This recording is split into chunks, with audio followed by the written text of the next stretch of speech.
금년은 우리 교회 70주년이 됩니다. 1948년 9월 26일 날 우리 교회가 창립되었습니다. 10년 전은 우리 교회 회갑인 60주년을 보냈습니다. 저는 창립 60주년 행사 가운데 제 생각으로 가장 잘한 일이라고 판단하는 일이 한 가지 있습니다. 그것은 미국에 계셨던 우리 교회 3대 목사인 김정일 목사 부부를 초청한 일입니다. 이제 와서 말씀이지만 그 당시 김정일 목사를 초청한다고 할 때 반대하는 사람들이 있었습니다. 그런데 저는 그 반대를 무릅쓰고 김정일 목사 부부를 초청했습니다. 여러분은 왜 교회가 그 경비를 다 부담하면서까지 김정일 목사 부부를 초청했다고 생각하십니까? 창립 60주년을 맞이해서 함께 자축하기 위해서요? 아닙니다. 그 목사님 부부가 오시지 않아도 우리끼리 자축할 수 있었습니다. 그러면 왜 제가 초청했겠습니까? 제가 목양해야 될 여러분의 상처를 치유하기 위해서였습니다. 우리 교회는 오랜 동안 지난 세월 기억하기도 싫지만 두 당파로 갈라져서 상처투성이로 가슴 아팠던 시절이 있었습니다. 당시 제가 서울에서 신학교 학생으로 있을 때 신학교에서 공부하던 신학생들에게까지 대봉교회의 사정을 속속들이 알 정도였습니다.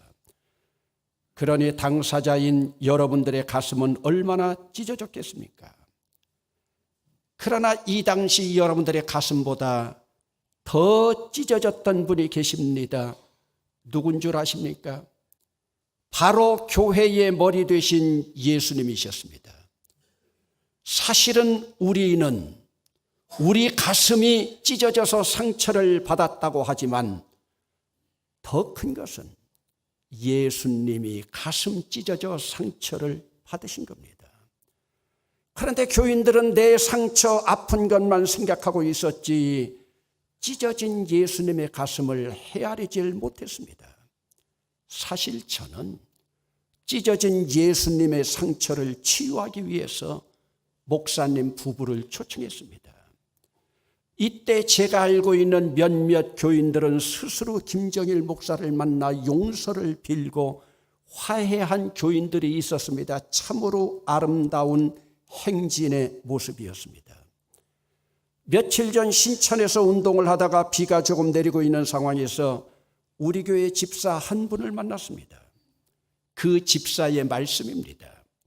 목사님, 금년에 우리 교회 70주년을 맞이하는데 저는 지난 60주년 행사에 김정일 목사가 오셨을 때 60주년 기념 예배를 드린 후에 김정일 목사님 찾아가서 목사님, 지난 세월 제가 목사님께 잘못한 것이 많습니다. 용서해 주십시오. 용서를 빌었습니다. 그랬더니 그 목사님도 나는 집사님께 용서 빌 일이 더 많다네. 나도 용서해 주시게 하더랍니다. 그렇게 고백하고 난 다음에 그 집사님의 맺혔던 응어리가 다 풀렸다고 합니다. 그러면서 한마디 덧붙였습니다. 목사님, 만약 그때 제가 용서를 빌지 않았다면 지금 어떨까요? 목사님은 바로 천국으로 떠나셨는데요.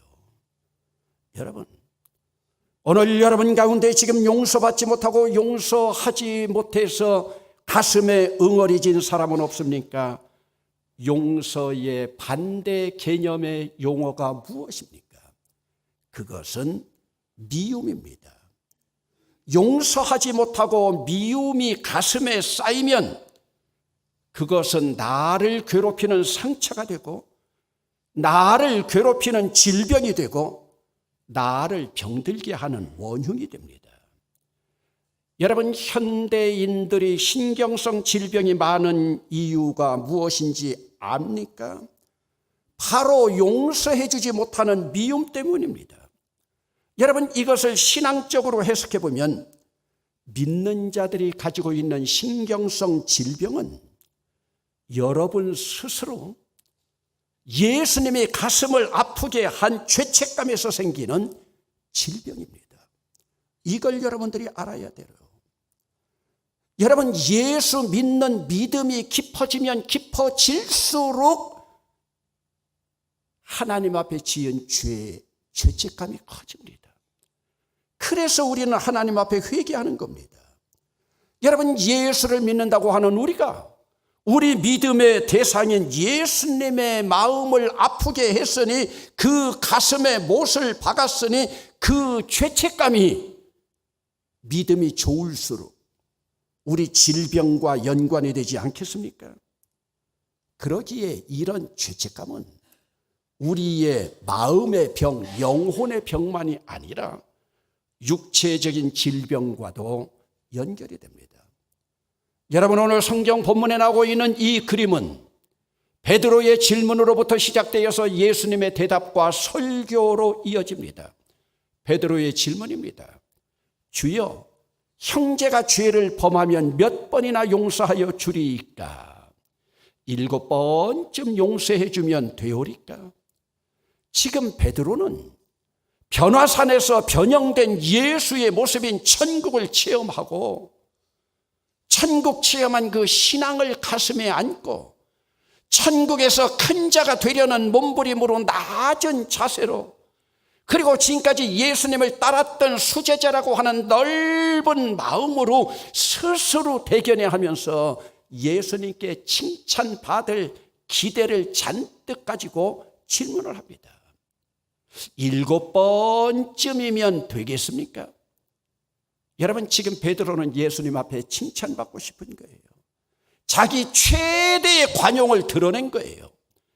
여러분, 이 당시는 하무라비 법전이 통용되던 시기입니다. 당시에 하무라비 법전이 가장 권위를 가지고 있었던 것은, 하무라비의 법전은 모든 사람들이 용인하고 인정하는 법이었기 때문입니다. 여러분, 하무라비 법전의 기초를 이루고 있는 눈에는 눈으로, 이에는 이로, 이것이 동해복수법입니다. 그런데 우리는 눈에는 눈으로, 이에는 이로라고 하는 동해복수법이 굉장히 잔인한 것 같지만 이것이 그 당시에 가장 관대한 법이었습니다. 상대방이 해친 그 이상의 복수는 하지 말아라. 눈이면 눈, 이면 이, 그것만 상하게 하지 그 이상의 복수는 하지 말아라. 그런 법이기 때문입니다. 여러분, 이런 시대에 복수를 하지 않고 7번이나 용서한다고 하는 것, 베드로가 생각해도 예수님께서 정말로 감격하실 일입니다. 베드로가 이렇게 생각한 것도 무리는 아닙니다. 왜냐하면 당시에 최고의 선생이라고 생각하고 있는 랍비들도 최고의 관용을 가지고 3번까지는 용서해 주어라, 최고의 관용이었습니다. 그래서 3세번이라고 하는 말이 나온 것 아닙니까? 그런데 예수님은 베드로의 이 질문에 감격하기는커녕 베드로를 아연실색하게 했습니다. 7번이 무엇이냐? 7번에 70번씩이라도 용서하라. 이 예수님의 대답은 7 곱하기 70은 490이라고 하는 490번까지 용서하라고 하는 그 뜻이 아닙니다. 예수님이 여기서 제시하신 이 숫자는 아무 의미가 없습니다. 용서는 양의 문제가 아니라 용서는 질의 문제임을 제시하고 있습니다. 그래서 지금 예수님은 용서의 횟수 제한을 철폐하고 있습니다. 그러므로 예수님이 원하시는 그 용서는 무제한적입니다. 그러기에 이 용서라고 하는 용어는 천상의 용어이고 천국의 용어이지 지상의 용어, 이 땅의 용어가 아닙니다. 예수님은 지금 용서에 대해서 새로운 지평을 열고 계십니다. 여러분, 용서에 대한 유일한 조건이 무엇입니까? 회개입니다. 회개하고 하나님 앞에 돌아오면 이방인이건 창기든 세리든 어떤 죄인이라도 하나님은 그들을 용납하시고 용서하십니다. 그러기에 하늘의 용어인 이 용서를 내가 행하면 내 마음이 천국이 되고, 우리 교회가 행하면 우리 교회가 천국이 되고, 내 가정이 용서를 행하면 내 가정이 천국이 되는 줄로 믿습니다. 그러면 여러분, 왜 베드로는 용서에 대한 질문을 했을까요? 베드로는 변화산에서 천국을 이미 체험하고 이제 천국에서 제일 큰 자가 되는 비결로 베드로가 지금까지 예수를 따르면서 가장 힘들었던 문제를 지금 제기하고 있는 거예요. 여러분, 왜 그렇게 했습니까? 베드로는 예수님의 수제자 자리를 그대로 유지하고 싶었기 때문입니다. 사실 베드로는 오늘 본문에서 12 제자들 가운데서 예수님께 칭찬받기 위한 질문을 하고 있습니다. 그런데 여러분, 청천벽력과 같은 예수님의 대답에 뒤통수를 한 방 얻어 맞은 기분입니다. 여러분, 베드로의 질문에서 우리가 알 수 있는 것은, 용서라고 하는 것은 예수님의 수제자인 베드로까지도 가장 어려운 문제라고 하는 것을 오늘 본문에서 역설적으로 표현하고 있습니다. 여러분, 우리 신앙생활 가운데서도 가장 어려운 것 가운데 하나가 용서하는 일입니다. 그러기에 우리는 분명히 기억해야 됩니다. 내가 용서를 받는다고 하는 것은 가장 큰 기적을 체험하는 겁니다. 여러분, 오늘 나 같은 죄인이 예수 십자가의 피로 하나님 앞에서 용서함을 받았다고 하는 것은 최고의 기적을 체험한 줄로 믿습니다. 그런데 여러분, 내가 용서받는 것만 아니라 내가 누구를 용서한다고 하는 것은, 내가 누구를 내 몸으로 용서한다고 하는 것은 내 몸으로 행하는 최고의 기적을 만드는 일입니다. 여러분, 기적을 체험만 하겠습니까? 기적을 체험한 사람은 이제 기적을 만들어 가야 됩니다. 기적을 만들어 간다고 하는 것은 다른 사람을 용서하는 일입니다. 그러면 여러분 신앙생활을 해나가면서 여러분들은 이런 기적을 만들어 본 경험이 있습니까? 이런 기적 속에는 늘 놀라움과 감격이 있습니다.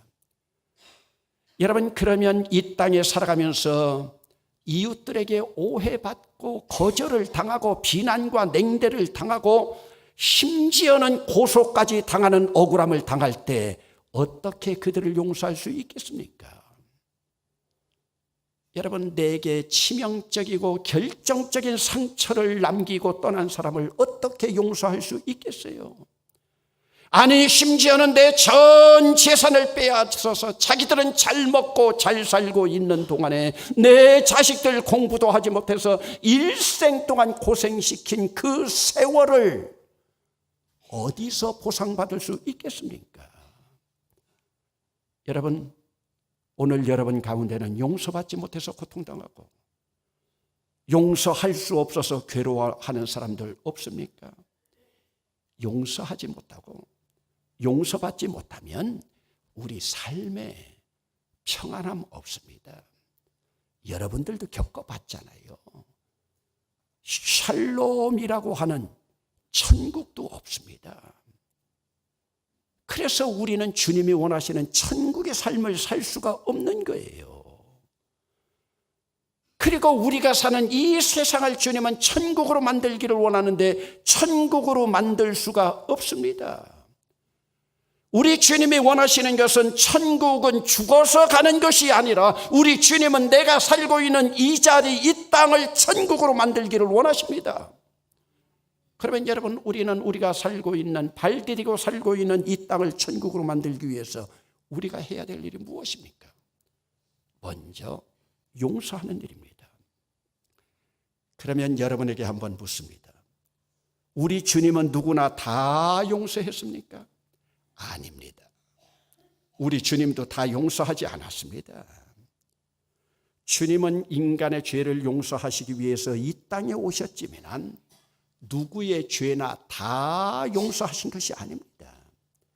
예수님은 자기가 죄인이라고 하는 것을 인정하고 자기의 죄를 회개한 사람만 고백한 사람만 용서하셨습니다. 입술로 고백한 사람만 용서하셨습니다. 그러면 여러분, 회개라고 하는 것이 무엇입니까? 내가 죄인이라고 하는 것을 인정하고 하나님께 그 죄를 고백해서 예수님의 피로 용서받는 일입니다.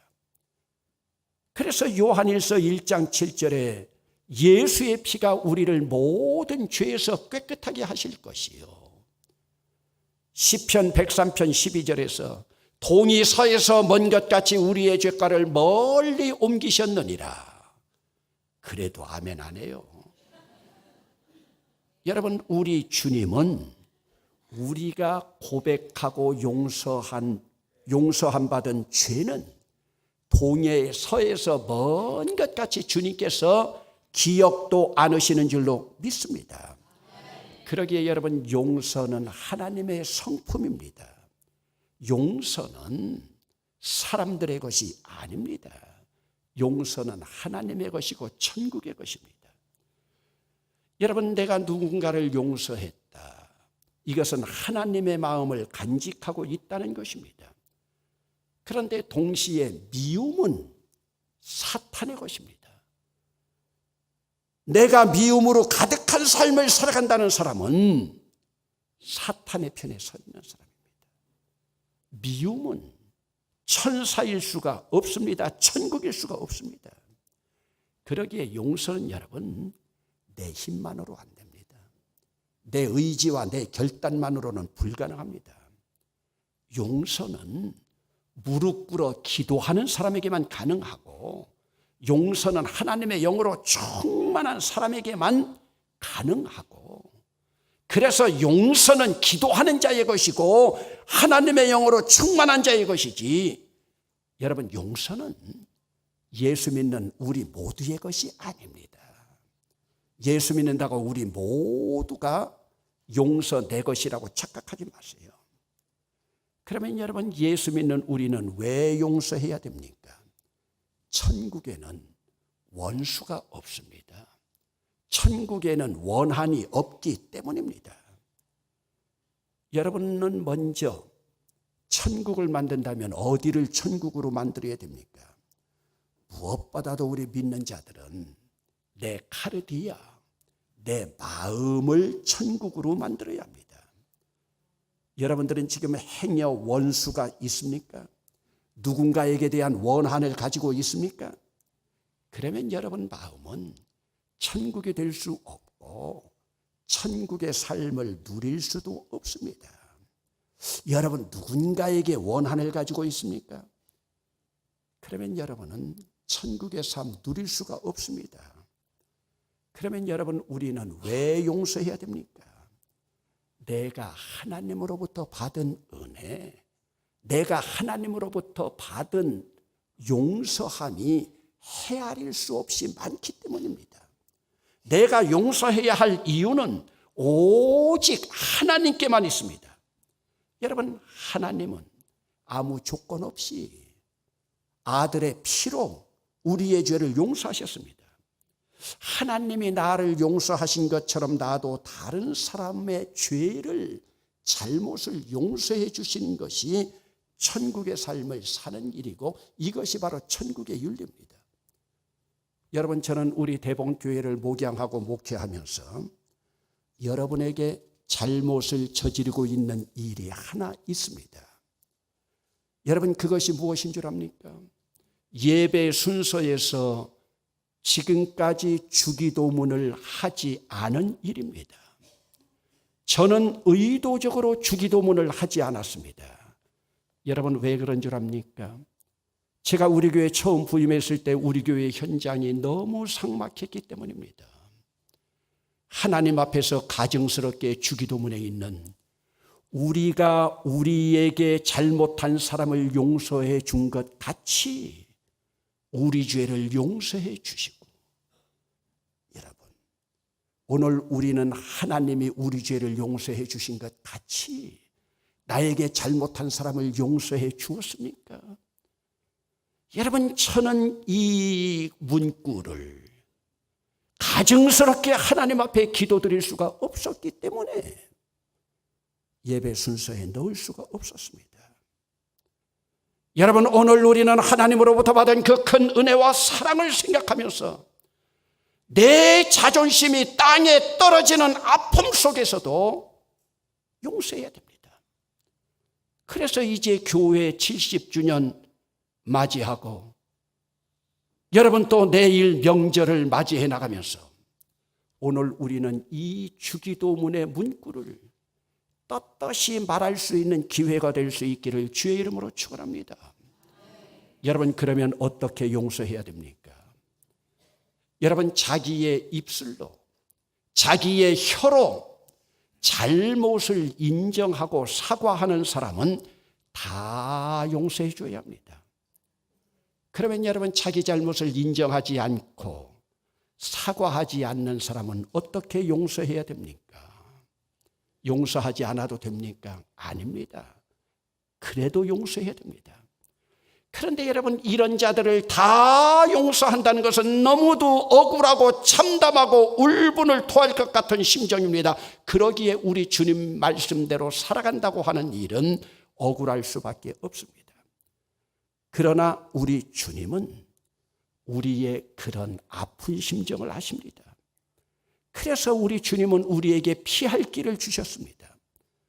여러분, 오늘 본문 18장에서 조금 내려가서 36절을 다 찾아보세요. 36절 찾으시면서 한번 따라 하시겠습니다. 너희가 각각 마음으로, 다시 한번요. 너희가 각각 마음으로. 여러분, 그러면 해답은 나왔습니다. 우리에게 잘못을 저지르고 범죄한 사람이 잘못을 인정하면 우리의 입술로 용서해 주고, 자기 잘못을 인정하지 않고 입술로 고백하지 않는 사람은 괘씸하지만 먼저 따라합시다. 마음으로만. 다시 한번요. 마음으로만 용서하면 됩니다. 나도 너를 용서했다고 말하지 말고 마음으로만 용서하면 됩니다. 그래야 내 마음이 천국이 되고, 그래야 내 마음이 천국의 삶을 누리게 됩니다. 여러분, 오늘 특별히 교회 공동체에서 억울한 자들이 있습니까? 먼저 마음으로 용서하는 일은 어려운 일이 아니에요. 여러분, 우리 주님은 믿는 자들을 얼마나 사랑하시는지, 믿는 자들의 마음이 천국이 될 수 없을까 봐, 천국의 삶을 누릴 수 없을까 봐 입술로 용서하지 못하면 마음으로만이라도 용서해라. 여러분, 물론 내가 마음으로 용서하고 입술로 용서해도 그들은 사회적인 범죄를 저질렀을 때에는 법적인 처리는 당연히 받게 됩니다. 여러분, 오늘 우리는 마음으로만이라도 용서해서 내 마음이 천국이 되어야 됩니다. 우리 주님은 믿는 내가 중요한 겁니다. 믿는 우리가 중요한 겁니다. 여러분, 우리가 용서하지 못하는 죄과 때문에 내 마음이 병들고 내 육체가 병들까 봐 우리 주님은 용서의 은혜를 허락하셨습니다. 여러분, 오늘 우리 주님은 나를 성자로 만들기 위해서 용서의 법을 가르쳐 주신 것이 아니라 내가 천국의 삶을 살아갈 수 있도록 믿는 자들을 주님께서 이만큼 인도하시는 겁니다. 내일이 추석입니다. 가족들 만나고 집안 사람들 만납니다. 솔직히 만나고 싶지 않은 사람도 있습니다. 여러분, 목사인 저도 있어요. 그러나 먼저 마음으로 다가가서 마음으로 먼저 용서하고 오늘 여러분들의 평안을 위하여 천국의 마음을 회복할 수 있기를 바랍니다. 그리고 우리 교회를 70주년을 맞이하면서 천국의 교회를 만들어 갑시다. 그러면 내 생애 최고의 기적을 만들게 되는데, 창립 70주년을 맞이하고 추석을 맞이하면서 내 생애 최고의 기적을 만드는 아름다운 기회가 되기를 주의 이름으로 축원합니다.